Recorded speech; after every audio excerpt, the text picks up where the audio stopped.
Okay, everyone, I'm going to show you how to set up guides in Illustrator. This is slightly different, being the more illustrative tool, hence the name. Uh, there is a graph paper style setup in here for us to use.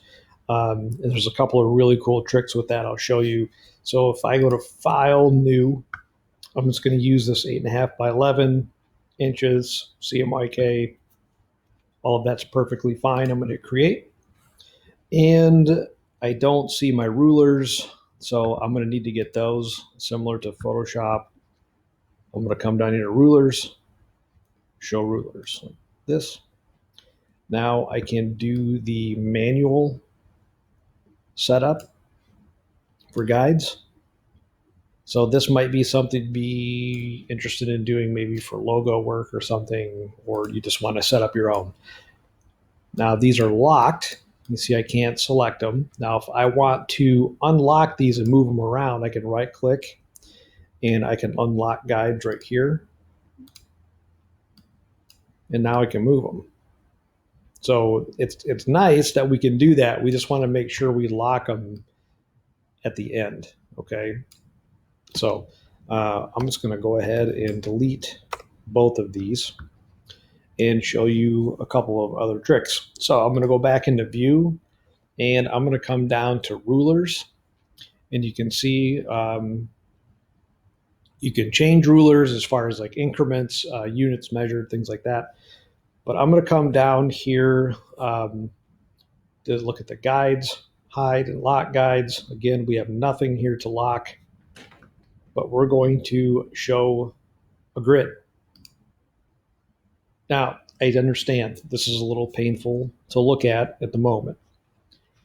And if you look at it, since this is an 8.5 by 11, you notice how the square cuts off here halfway. Well, we can adjust that without messing up this measurement here. So I'm going to reposition this artboard so it fits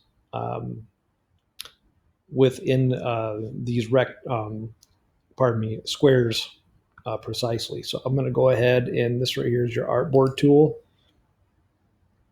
And I'm going to zoom in a little so it's a little bit easier for me to see. And half of 8.5 by 11 would be 4.25. So I know I need to move this in 1/4 of an inch, which is about right.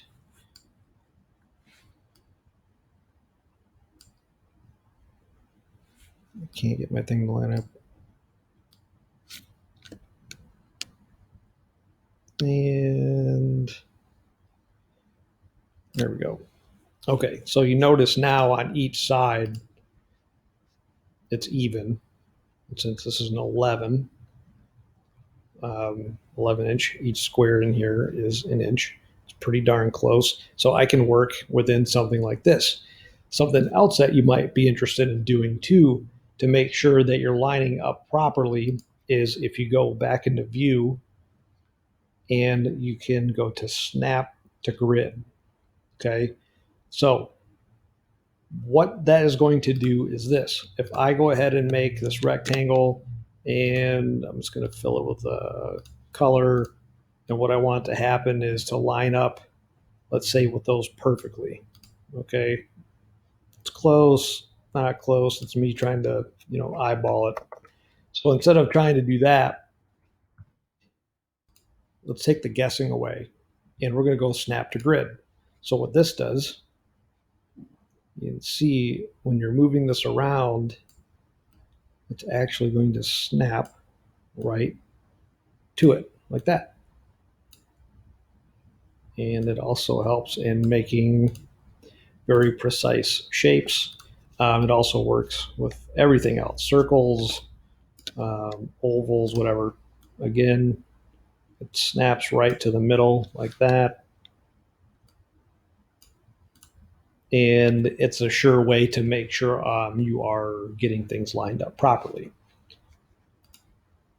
Something else I'll share with this while you're at it, if you're setting up your document to have these things to your liking, one that I strongly suggest to use is the smart guides here.